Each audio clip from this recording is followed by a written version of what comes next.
The rattling sound of the taxi engine turning off, I stepped out, my pressed uniform and heavy duffel bag in hand, my heart weighed down by 15 years of separation and an unceasing worry about my grandfather. He was the one who had raised me for 18 years until I joined the military. Before I could even step onto the porch, my brother Marcus was already standing at the door phone pressed to his ear. "I'm calling the police," he said, his eyes narrowing as if I were a stranger. "There's someone trying to enter the property." The late September air clung to my skin, cool and thick with the smell of damp leaves. I paused at the edge of the iron gate that sealed off the house I had once called home. A security camera buzzed above, tilting slightly as if recognizing me. I waited for the click of the lock, for the sound of welcome. None came. The gate didn't budge. I pressed the intercom. A sharp buzz answered, then silence. I tried again. "Marcus." My voice cracked rusty from the years. "It's me." The front door opened. Marcus emerged in a tailored blazer and crisp slacks, every inch the estate's gatekeeper. He stood at the top of the stairs, his phone already at his ear. "You've been gone for decades, Alex," he snapped. "Don't show up here dressed like that, expecting something." I tightened my grip on the duffel bag. I just got discharged. I thought I'd see Dad. Marcus scoffed. "You should have thought of them before disappearing for 15 years.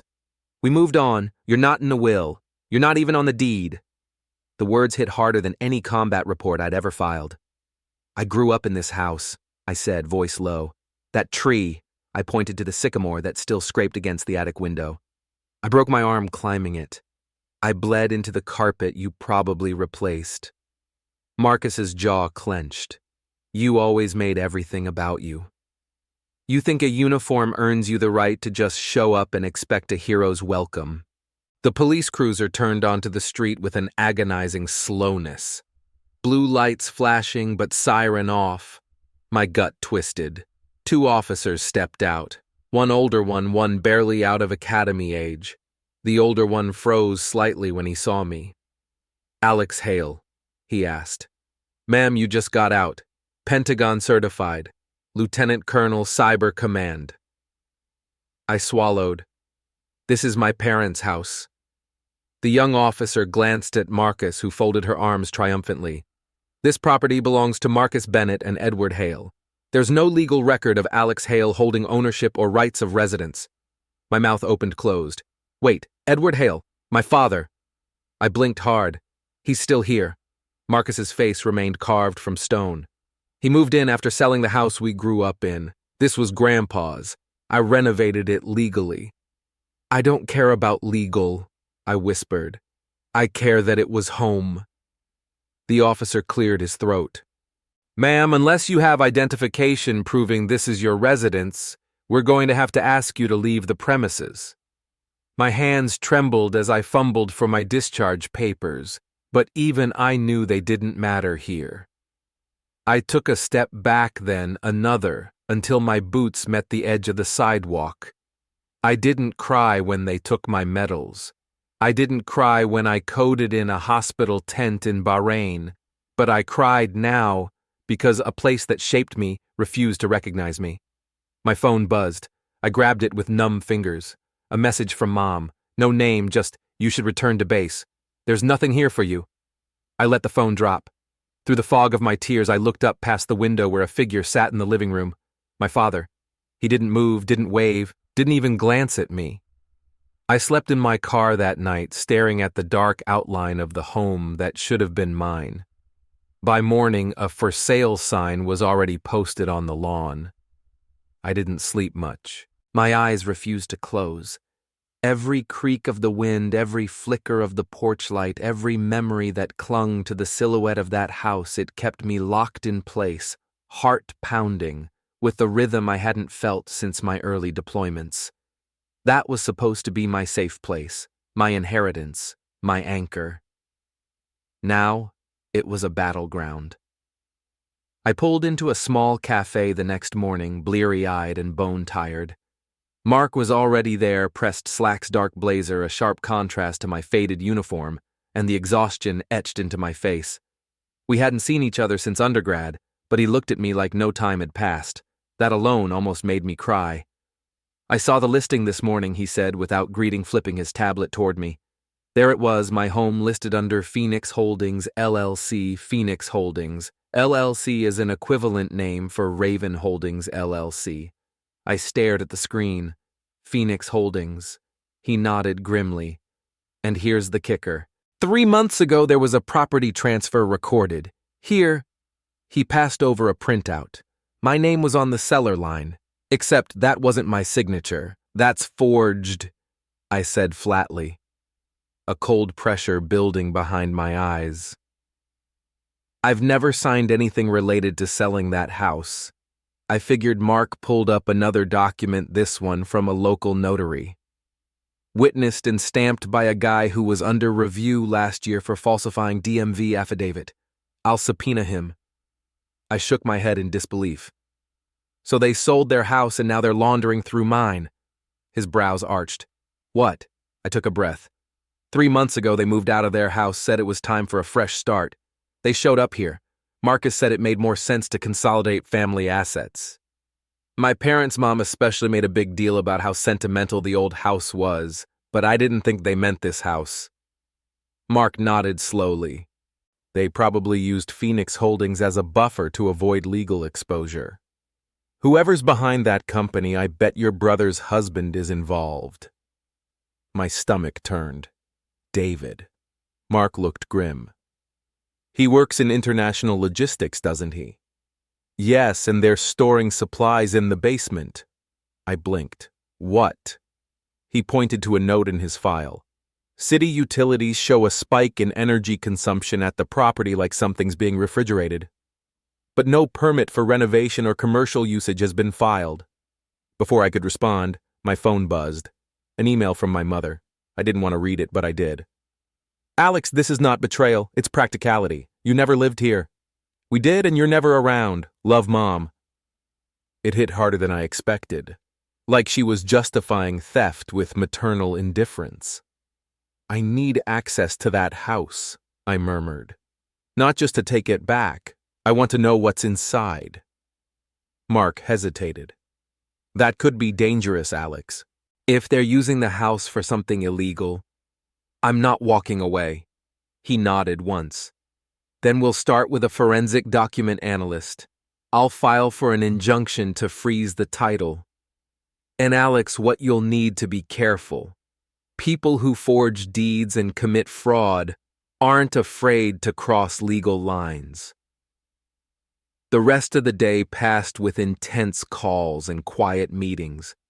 I returned to my car late that evening, unsure whether I was more angry or numb.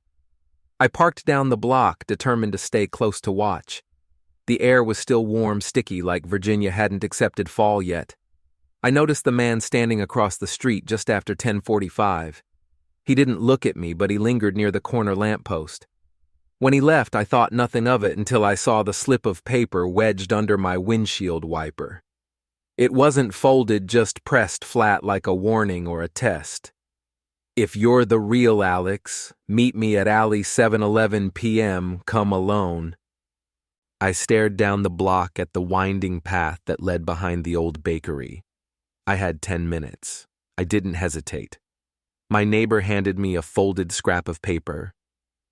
If you're the real Alex, meet me at Alley 7:11 p.m. They said you were mentally unstable after combat, the neighbor whispered. But I've seen the way your brother's husband brings men here at night. The man's voice was low, sharp with urgency. His name was Ethan, mid-40s, weathered face, former Marine turned mechanic. We stood in the shadow of an old street lamp at the edge of the alley behind the property. A chain-link fence separated us from the warehouse turned storage shed behind what was once my grandfather's home. They say you're dangerous, Alex, he muttered. But if you ask me, dangerous is what's going on in that building. My fingers curled around the edge of my jacket where the small recording device sat in the inner pocket. I scanned the alley. No security cameras, no eyes, but too quiet. What do you mean? I asked. I've seen men unloading crates from black vans. License plates vanish before they pull up. They don't stay long. Your brother's husband, he's there every week, always with gloves on, never a word to the neighbors. I remembered the last thing David ever said to me the day of my grandfather's funeral. You should stick to places with guns, Lieutenant. This isn't your terrain anymore. That smug tone, the contempt. Maybe he was right, but I knew how to wait. That night I returned to the alley alone, dressed in black camera clipped to my collar recorder live. I crouched behind the half-burnt fence near the back lot. Midnight came with the low rumble of engines. 2 black trucks rolled in without headlights. I held my breath. 4 men stepped out too. I didn't recognize one clearly armed. The other wore a cap pulled low and carried a clipboard. Then came David. His gait was confident, relaxed, like this was just another Tuesday night. He didn't speak much, just pointed toward the rear door of the house. The group moved with practiced ease, boxes unloaded by gloved hands, everything efficient. Mark was right. This wasn't just squatting. This was organized. Then something unexpected. David stepped inside the old warehouse. I crept closer, careful not to trigger the loose gravel underfoot. I positioned the small audio recorder near a cracked vent, its mic angled toward the loading area. From inside, voices filtered through, 2 muffled for clarity, but then one cut through sharper than the rest. If that officer boy finds out, sever the tie. No warning. I froze. The voice was familiar, gravelly, deliberate. My father. My throat tightened. I replayed it in my head just to be sure. That deep Virginia accent, that phrasing. I hadn't heard him speak directly to me in years, and now I heard him planning my erasure. I withdrew slowly, slipping behind the fence, hands shaking. I clutched the recording device like it might burn through my palm. Back in my car, I played the audio again, scrubbed it carefully, listening for every syllable. The voices were vague, except his. That one line it played over and over in my head. I didn't sleep. At sunrise, I circled the block again and returned to the alley. But when I reached the vent, my recorder was gone. Someone had been there. Someone new. Panic flooded my gut, thick and metallic. My cover was slipping. I needed to move fast before the window slammed shut. I drove to a nearby diner to regroup, heart hammering. I wasn't even halfway through my coffee when my phone buzzed. Unknown number. The message read, "You're playing with fire. I have your military psych report. Want to see what it says about you." My father met me in a parking lot. He didn't hug me. He didn't even look me in the eye. He said, "You've changed and not for the better." The wind picked up before he did. He stood next to his navy blue sedan crisp jacket zipped all the way to the collar hat pulled low, as if shielding himself from recognition. But it wasn't the rain he feared. It was me. I recognized the distance in his eyes, the stiffness in his posture. He'd practiced this meeting, prepared for it like a business transaction. Cold, clean, efficient. I stopped 2 steps away. "Why are you doing this?" He didn't flinch. "You came back different." I swallowed. "I served this country for 15 years, and in those 15 years you became someone I don't recognize." The sentence hit like a rifle shot. I had imagined this moment in 1,000 different ways. Him saying he was proud, even quietly acknowledging the work I'd done. I had never imagined indifference. "I want the truth about the house," I said, voice low but sharp. "You knew what Grandpa left me. You witnessed the signing." He shifted his weight. "That document was outdated. Circumstances changed. Enough to forge my name, enough to hide it under a shell company." I stepped closer. "I have audio." That got him. His jaw tensed, eyes narrowing, but still he wouldn't look directly at me. "I heard your voice. You said if I found out, you'd cut the tie." He finally turned toward me, then his eyes colder than I remembered. "I meant what I said. We've tried to protect the family name. Your return jeopardizes everything we've built. Your brother is part of a respected enterprise. You live in a car because you sold my home. He didn't answer, just glanced toward the black SUV parked across the lot. I'm not ashamed of what I've done, I said.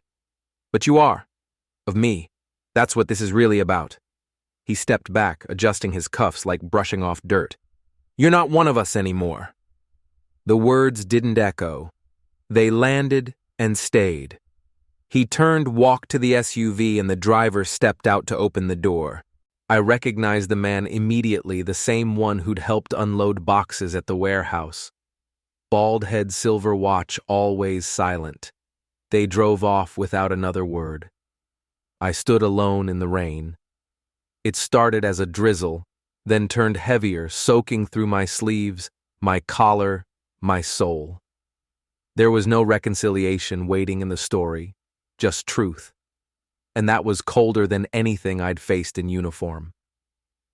I walked back to my car, chest, tight throat, burning every breath, a silent argument I couldn't win. I didn't cry, but I did find an envelope wedged beneath my windshield wiper. It wasn't official, just a plain manila sleeve sealed with tape. I got in, turned on the cabin light, and opened it with shaking hands. Inside was a photocopy of my grandfather's original will, my name, the property address, all unaltered. The signature dates matched the copy I had stored in an encrypted archive from years ago. No transfer clause, no sale condition. It was airtight. A handwritten note was stapled to the top. I notarized this document that day. I know they falsified it later. I stared at it, heart pounding. Proof. The first crack in their narrative. I scanned it again, then snapped a picture and texted it to Mark with a single line. This changes everything. The deed was forged, but David's name showed up in an old FBI case sealed until now. I sat in the corner of my temporary rental bare mattress.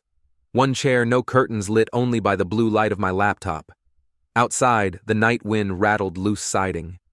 Inside, my stomach churned as I stared at the report Isaac just sent over. I had reached out hours earlier, forwarding the original deed and the scanned will along with the corporate trail Mark had begun unearthing. He'd responded almost instantly. I remember Phoenix Holdings, he wrote.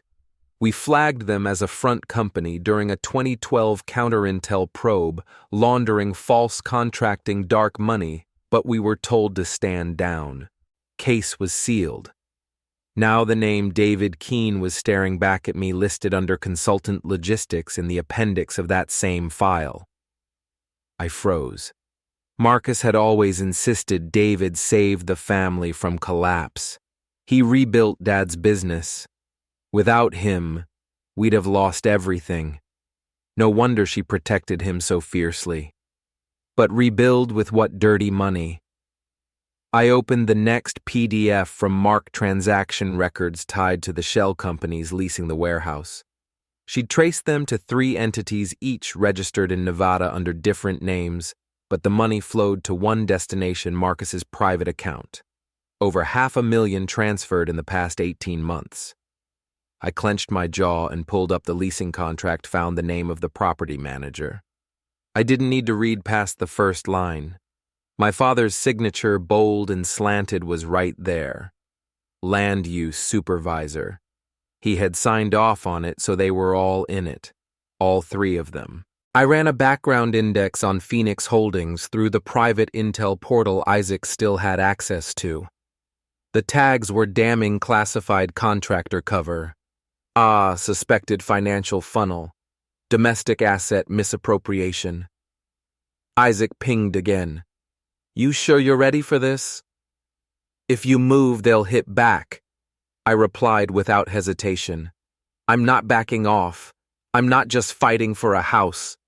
I'm fighting to expose what they've done and who they're still hurting. I called Mark. He picked up immediately. I have the contractor names, the bank routing the signed lease. Everything links and the forgery matches.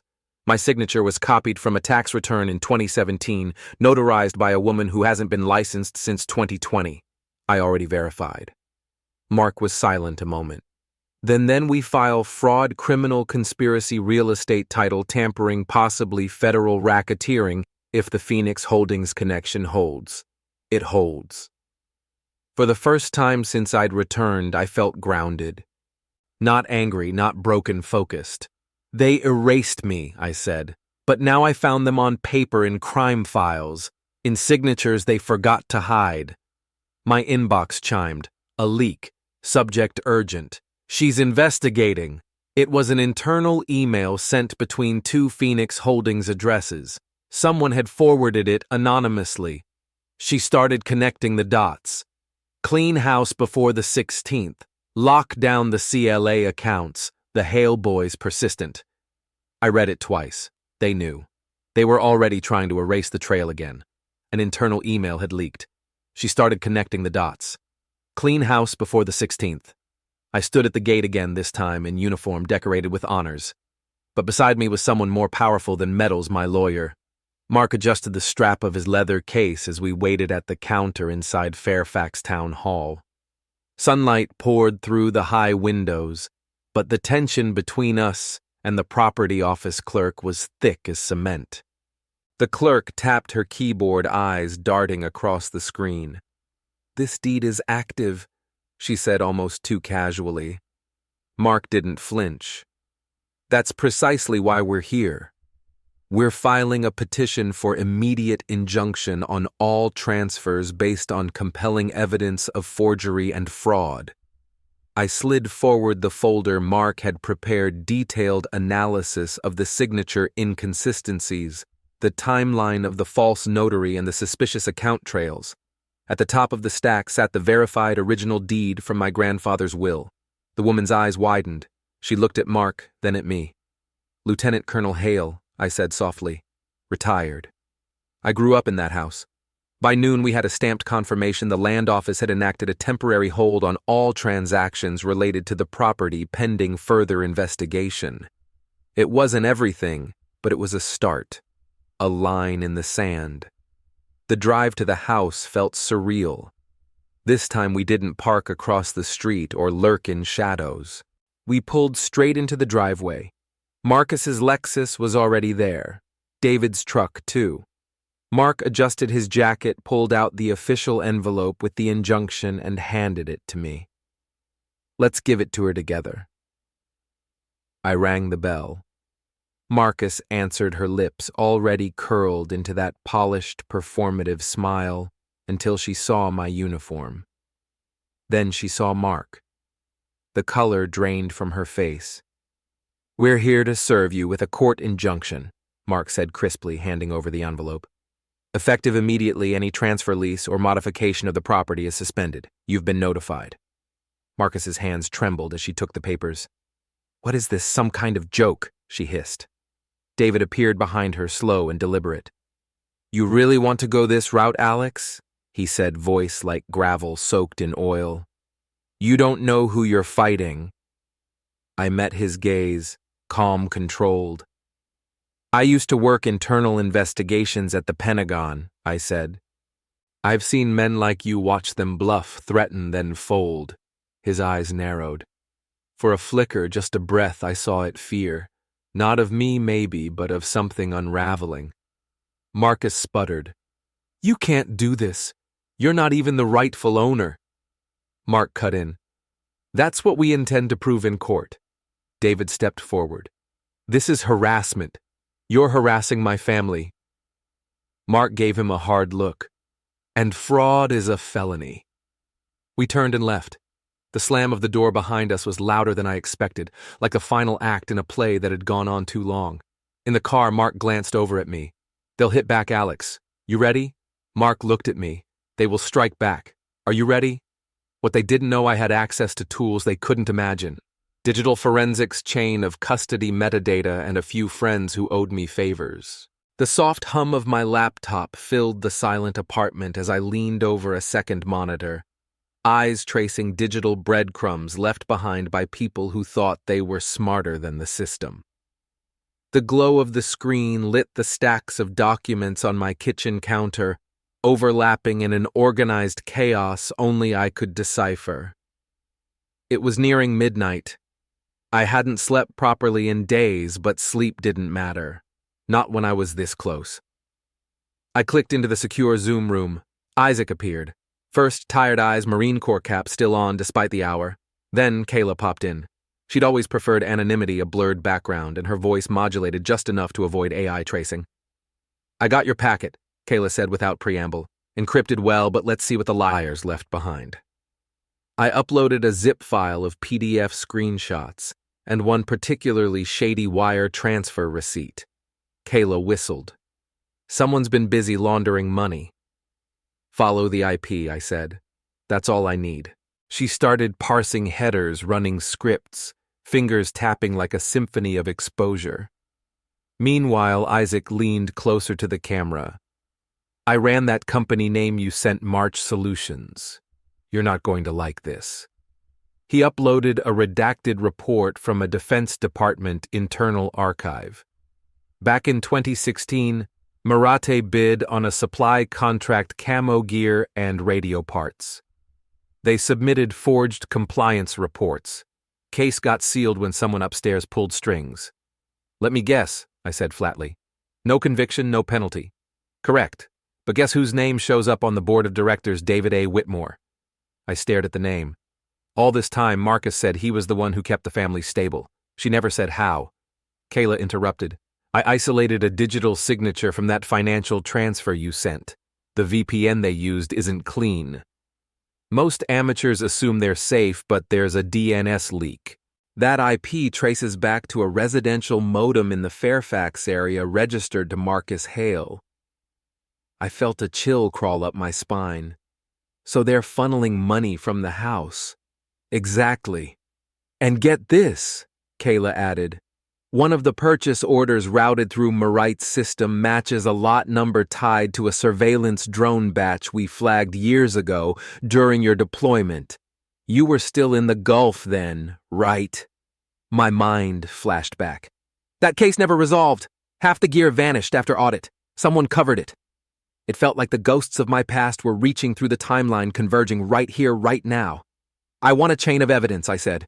"Every login, every IP, every transaction they touched. This isn't just fraud, it's military-grade misappropriation." Isaac nodded. "I'll pull DoD procurement cross-references. This could trigger federal review if it hits the right ears." Kayla's screen flickered. Her face sharpened with tension. "Alex," she said carefully, "your inbox was accessed at 8:42 p.m. from an unfamiliar device." I froze. "Are you saying I've been hacked?" "I'm saying someone's trying to cover their tracks and you just lit up their radar." Kayla warned me. "They're scanning your location again. Someone breached your email tonight."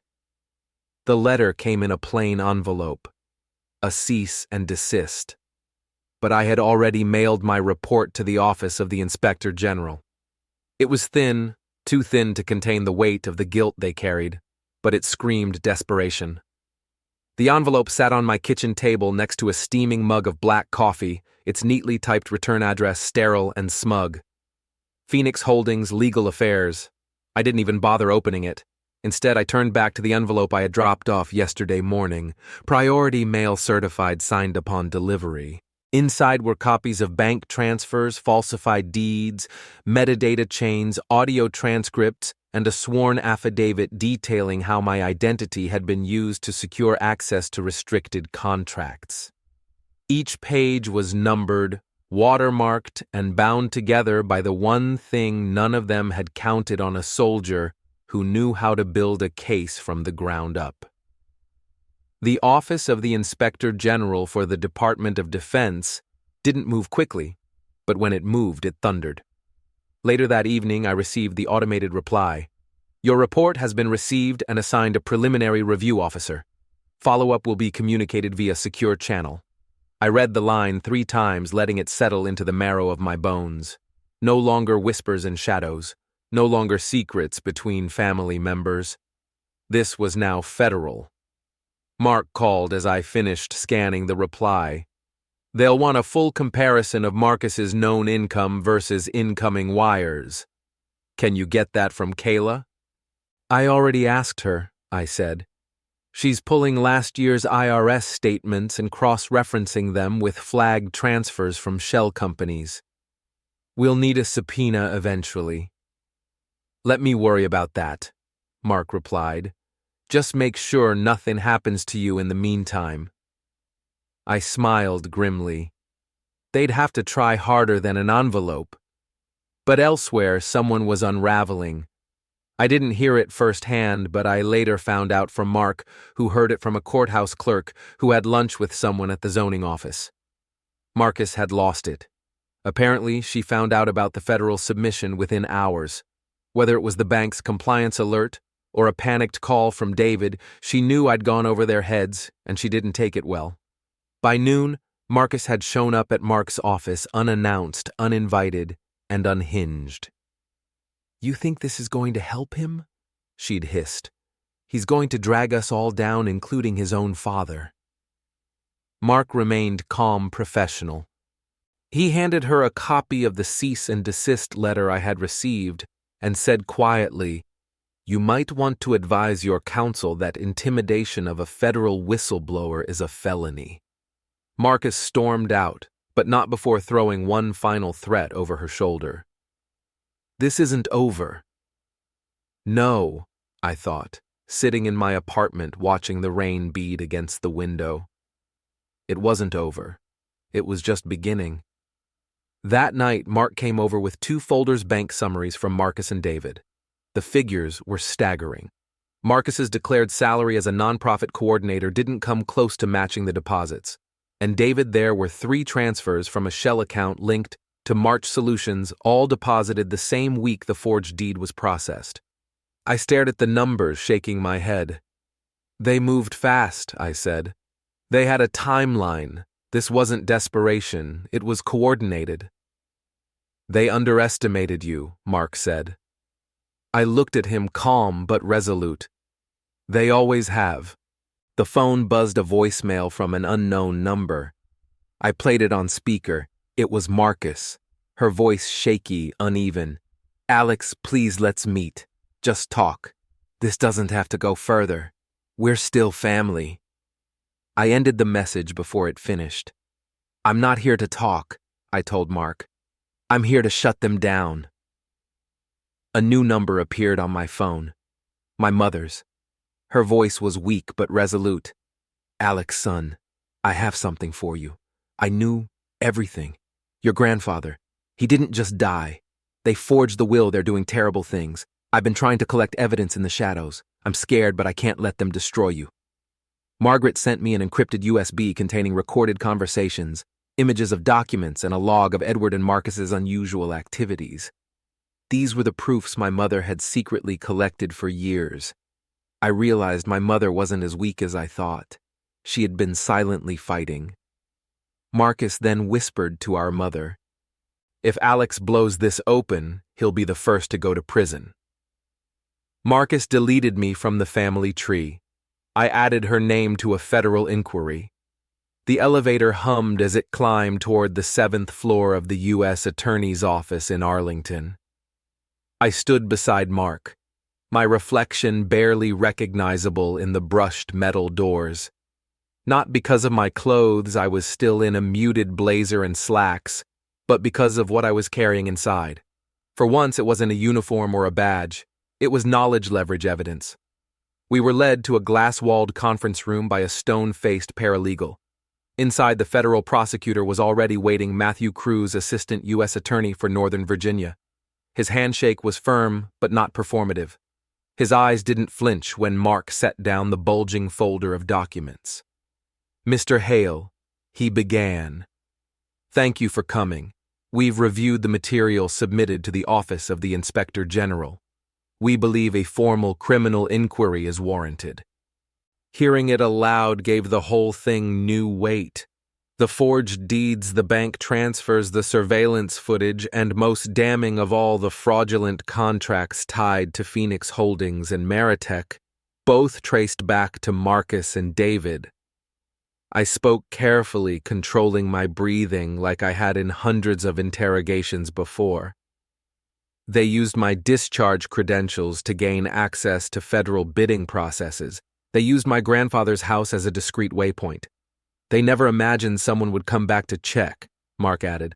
We also have preliminary confirmation that Mr. Hale Alex's father served as a proxy on property transfers to mask conflict of interest that may qualify as conspiracy to defraud. Cruz opened a leather binder. Based on what we've received, we're issuing federal subpoenas for David Whitmore, Marcus Hale, and Edward Hale. They will be compelled to testify in a closed preliminary hearing 2 weeks from today. I leaned forward. I want to be anonymous until then. No public disclosures, no leaks to media or local authorities. They've already tried to intimidate me. We'll flag your testimony under protective status, Cruz said. But be advised, once formal charges are filed, anonymity isn't guaranteed. That's fine, I said. By then I want to be the one speaking out loud. Outside the window I could see the Potomac, placid and gray, the calm before the current shifted. That afternoon I waited with Mark in the lobby of Marcus's nonprofit foundation. The subpoena was to be delivered in person. She didn't know we were watching from across the atrium. Marcus walked in brisk heels and a too-bright smile for the receptionist. It took less than a minute. A U.S. Marshal stepped forward, handed her the envelope, and spoke the words we'd waited weeks to hear. You are being summoned under federal subpoena for alleged participation in conspiracy and fraud. The receptionist gasped. Phones froze in mid-scroll. Marcus's smile shattered. Her hand trembled as she took the envelope. She turned eyes scanning the lobby, and for a moment I thought she saw me, but she didn't. I was behind mirrored glass watching the empire she built on silence begin to crumble. Later that night, Mark and I stepped out of the federal building after finalizing the paperwork. The air smelled like the first hint of spring-wet concrete pollen tension. I've rarely seen a case turn this fast, Mark murmured. They know they're exposed. Good, I said. They should be afraid. As we reached the parking garage, I slowed. A black sedan sat idling across the street, windows tinted, engine running. No license plate visible from this angle, just long enough to be watching. Just long enough to make sure I noticed. Alex stepped out of the courthouse. Someone was watching from a black car across the street. The walls they stole from me are now silent witnesses in court. And the man they called unstable, he's the one testifying. The courtroom was two cold white lights overhead, pale walls, steel benches that hummed when I shifted. I stood behind the witness table, right hand raised, the oath catching in my throat like sandpaper. I didn't shake, but I remembered the day my grandfather handed me the keys to the house, the day I came home to find my name erased, the night I heard my father's voice masked in shadows plotting behind my back. Now I stood here not as the son who had been disowned, but as a decorated officer, a cybersecurity analyst with clearance history, and most importantly, a plaintiff backed by federal prosecution. The prosecutor began, "Mr. Hale, please describe what was done to your property." I met his eyes, then shifted toward the bench. They forged my signature on a deed transferring ancestral property. They altered bank records, funneled money through offshore accounts disguised as non-profit funds, and they used my military discharge credentials to apply for federal contracts they had no legal access to. He nodded. Did you consent to any of this? No. Waves of evidence followed. A photograph of the deed with the falsified signature. A screen capture of the IP logs Kayla had tracked to Marcus's home network. Audio files with my father's voice subdued but distinct, arranging late-night deliveries to the warehouse behind my house. And then came the financial documents, bank transfers from Phoenix Holdings to shell corporations in Marcus's name. Another to David's Meritech Solutions, amounts too large for helping the family. Marcus sat stone still, face pale beneath her mascara. David leaned forward, jaw clenched, whispering urgently to his lawyer. My father didn't even blink. The defense tried. David's attorney objected to the admissibility of surveillance footage not obtained through legal means. Mark stepped in with a declaration signed by our digital expert, data chain of custody intact, no tampering, time-stamped. Marcus's lawyer tried to spin the narrative. My client acted under the impression that Alex had relinquished claim to the house. This was a familial misunderstanding. I leaned into the microphone. A misunderstanding doesn't involve stolen credentials, falsified signatures, and use of federal infrastructure for illegal bidding. The final nail came when the prosecutor held up a physical copy of the procurement contract, complete with my old clearance codes, and David's name on the submission. He looked like he might bolt. Then the prosecutor turned to my father. "Mr. Hale, can you explain the source of the $320,000 you transferred to Meritech?" Silence. He looked toward the floor, then toward Marcus, then finally toward me. But I wasn't his son now. I was a federal witness with everything to lose and nothing left to protect. The prosecutor's voice was calm. "In your opinion, Mr. Hale, does this constitute a deliberate conspiracy?" "Yes," I said. "It wasn't just about a house. It was about power control and silencing someone they thought wouldn't come back." He nodded once, then turned to the judge.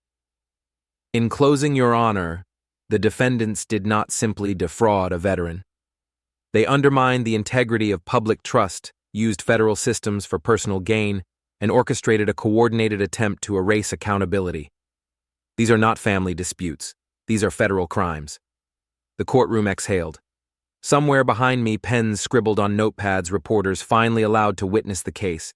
I could hear the clatter of keys, smell the ink from the printed exhibits. I felt every eye turn toward me as the judge recessed the hearing. I slowly stepped down from the platform and gathered my things. My palms were sweating. I told myself it was adrenaline, not grief. Outside, I moved through the crowd of photographers and questions, ignoring the flashes. Mark stayed close. He didn't speak. Neither did I. Not until I reached the edge of the sidewalk and saw her. My mother standing under a tree, hands clasped together like in prayer. Her mouth trembled, but no words came. Her eyes were red. She hadn't said a thing in years. Not one letter, not one call. But now she was here, and I, who had faced war zones and courts alike, found my hand trembling. For the first time in years, every seat in the courtroom was filled. Not to watch me fail, but to hear the truth. The federal courthouse in Alexandria had never looked so full. Rows upon rows of observers sat in tense silence, some in suits, some in uniform, and others with faces lined by years that mirrored mine. C-SPAN cameras were discreetly tucked in corners. I could feel every lens on me as I stepped to the front. I wore my uniform not just because I had earned it, but because it was the only armor I had left. My ribbons were real. My service was real. And today I'd let that truth speak louder than any forged deed or whispered lie. "Mr. Hale," the prosecutor began, "you may proceed with your full testimony for the court." I took a breath that felt like peeling off rusted chains. "My name is Alex Hale. I served over 15 years in the Department of Defense's Cybersecurity Task Force. I held top-level clearance. I came home with honor expecting only silence. Instead, I was erased." A murmur swept through the benches. My name was removed from my family's will, from their home, from their story. They forged signatures, laundered money, used my identity to access military contracts. They did it under my father's approval. They did it while calling me unstable, dangerous, irrelevant. Gasps now. The prosecutor played the audio file. Marcus's voice crackled through the speakers. "He's just an unemployed soldier clinging to medals that don't matter anymore." No one moved. One veteran near the back, a man in a faded navy jacket, shook his head slowly. Another seated beside him reached for her cane, jaw clenched. I turned to the judge, but I was speaking to everyone. We don't wear these uniforms for medals. We wear them because we believe in something larger than ourselves. I did not serve to return home and be treated like a threat or a burden or a lie. Someone clapped. Just once, but then others joined. Not everyone. Not the ones in tailored blazers who probably golfed with people like David, but enough. Enough to know I wasn't alone anymore. The judge lifted his hand. Silence resumed. The prosecutor nodded. No further questions. Marcus sat frozen. David's hand twitched over his tie. My father, stone-faced as always, stared past me. The judge leaned forward. Given the volume and substance of evidence submitted, this court will proceed to a full criminal trial 6 weeks from today. All motions to dismiss are denied. All current restraining orders and property freezes remain in effect. I exhaled just slightly. It wasn't over, but we were past denial, past doubt. This was real now. Court recessed. I gathered my notes, stepped down from the stand, and caught the eye of that Navy vet on the back bench. He gave me a nod. Just that, but it said everything. I turned toward the hallway. Marcus was already reaching into her handbag fingers, moving rapidly across her phone. She didn't look at me, but I saw it. She opened her photo app, scrolled through pictures of family dinners, holidays, and smiling portraits from years past. She tapped one folder, then another. Marcus quietly pulled out her phone and deleted every photo of Alex from the family's social media account. They tried to destroy every trace of me, but I had archived everything, even their crimes. I sat cross-legged on the floor of my apartment, the soft hum of my encrypted laptop filling the silence. The external drive rested beside me like a time bomb, one they'd forgotten I even owned. My fingers trembled slightly as I plugged it in. Not from fear, from restraint. File directory loaded. The first folder was dated 7 years ago, labeled Legacy. Inside were scans of contracts, correspondence, grainy surveillance stills from years past. They'd once been my insurance policy. Now they were a loaded gun. Marcus must have assumed she had deleted everything. She always had a knack for arrogance, but she hadn't counted on me backing up every drive I ever used. She hadn't counted on military-grade recovery software, and she sure as hell hadn't counted on me coming back with a legal team. I pinged Kayla with a file batch encrypted time-stamped. Within seconds, she responded. Got it. Matching metadata confirms creation from Marcus's home IP. This is gold. Next, I called Mark. I'm coming in, I said. And I'm not alone. I'm bringing ghosts. He didn't ask questions. Mark never did when my voice sounded like that. At the firm's downtown office, Mark waited in the boardroom, sleeves rolled and eyes sharp. I slid the drive across the table like a chess piece.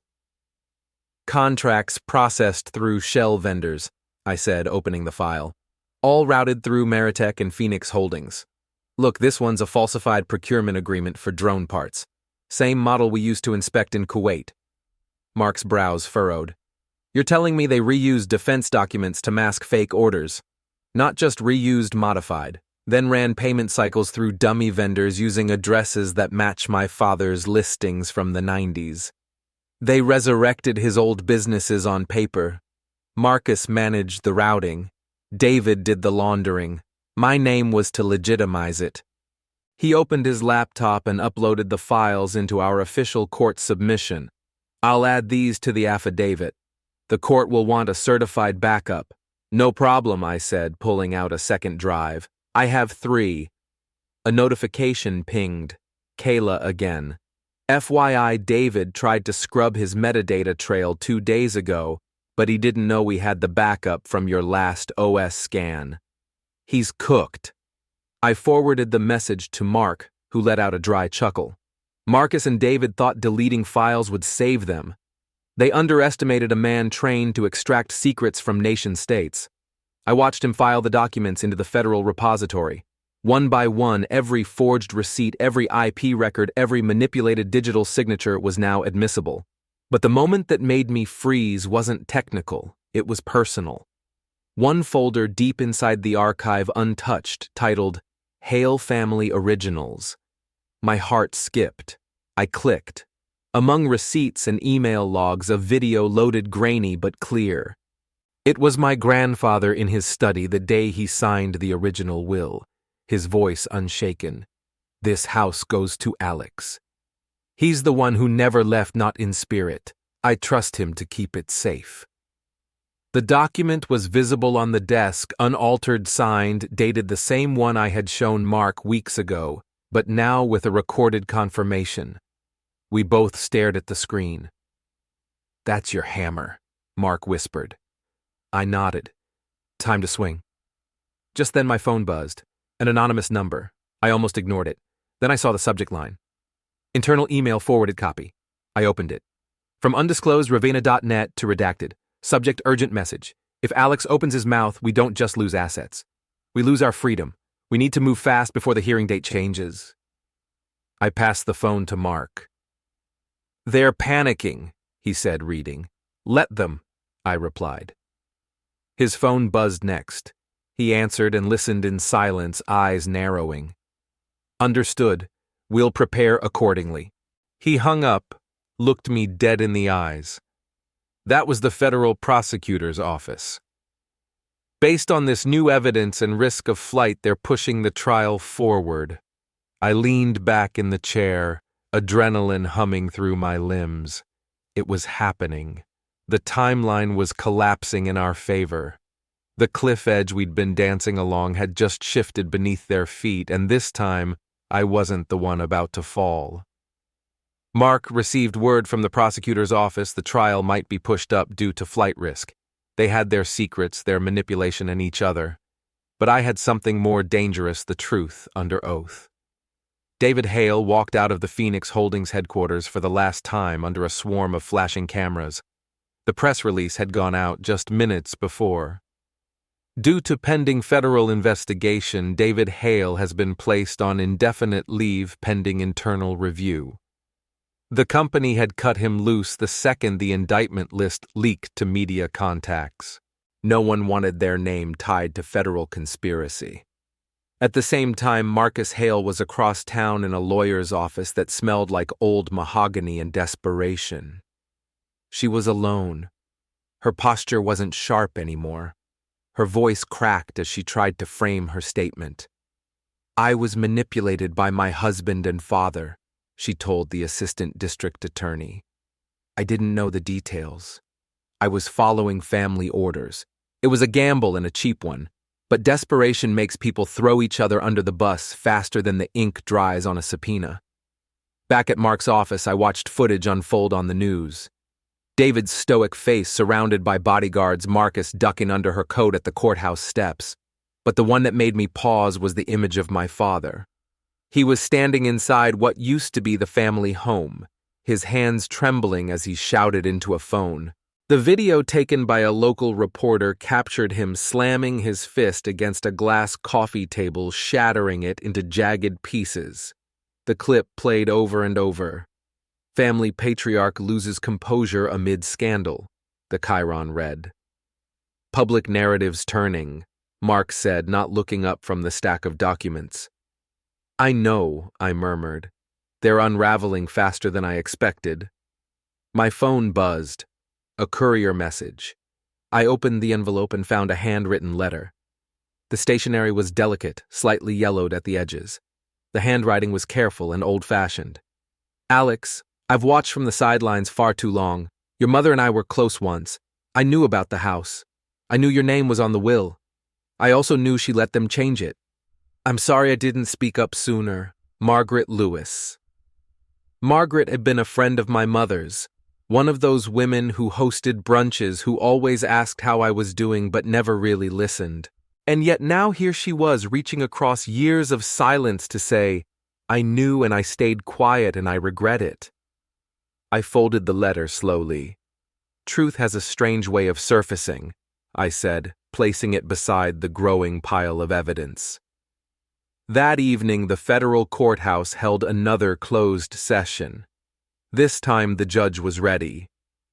"The court finds sufficient cause to freeze the financial assets of Marcus Hale, David Hale, and Edward Hale," she announced. "Effective immediately, these accounts will be placed under investigative seal and subject to audit." The moment was sterile, procedural, and devastating. Everything they had built by fraud was now under scrutiny. Their liquidity evaporated in minutes. Homes, cars, stocks, college funds gone. The empire built on my silence was collapsing brick by forged brick. I stood outside the courthouse steps as the wind picked up. The sky was bruised with the color of approaching night. Reporters crowded near the gates. Some called my name, but I ignored them. Then my phone rang. It was a number I hadn't seen in years. "Alex," came the voice, shaky, unsure, familiar. My mother. She said nothing else, just my name. And in that brief silence, I could hear everything she didn't say. Regret, fear, maybe even guilt. I held the phone to my ear and didn't speak. Let her sit in it. Let her feel for the first time what it was like to be alone on the other end. Edward begged me outside the courtroom, "Please, Alex, don't ruin us." I looked him in the eyes and said, "You did that on your own." It was late afternoon, the light stretching long shadows across the courthouse steps. I just finished reviewing the final briefing with Mark when I saw him standing near the marble column by the hallway, not in a suit but in his old wool coat. His tie was crooked. His face was pale. He looked smaller than I remembered. I didn't slow my steps until I was nearly past him, but then he spoke low and hoarse. "Alex." I turned. "Mr. Hale," I said flatly. His face crumpled at the title. "Don't do that. I'm your father. You lost the right to that word the day you erased me from everything," I said. He stepped closer. "I didn't know it would go this far." "You didn't care," I corrected. "That's what you mean." "I made mistakes," he said, hands open, pleading. "We were trying to protect the family. By forging documents, stealing my house, laundering money through a company that used my clearance, that's protection." He looked away, jaw tight. I was scared. "No, you were proud," I said. "You couldn't stand that your son came back in uniform instead of a dress holding medals instead of wedding invitations." His eyes flickered. "That's not fair." "No," I said quietly. "What wasn't fair was you not coming to my retirement ceremony. Remember that when I called and invited you." He stayed silent. "You said, and I quote, 'That's not something to brag about. It's just a job. 15 years of service and you reduced it to nothing.'" He swallowed hard. "Marcus was going through a rough time then." "Marcus was always going through something," I said, bitterness creeping in. "And you always had time for him, for David, but never for me." He didn't argue. Instead, he lowered his voice. "You've already humiliated us. The indictments, the hearings, the news coverage. Please, Alex, don't let it go further." I laughed short and sharp. "You think this is about humiliation?" "It'll destroy our name," he whispered. "Our name," I echoed. "You erased my name from the will, from the family records, from everything." "I panicked," he said. "I let Marcus talk me into things. You signed. You knew." He didn't answer. After a moment, he reached out his hand, trembling as it hovered near mine. "I know I failed, but I'm still your father." I stared at that hand. For a second, I saw the man who once held mine on the walk to school, who once helped fix my bike chain.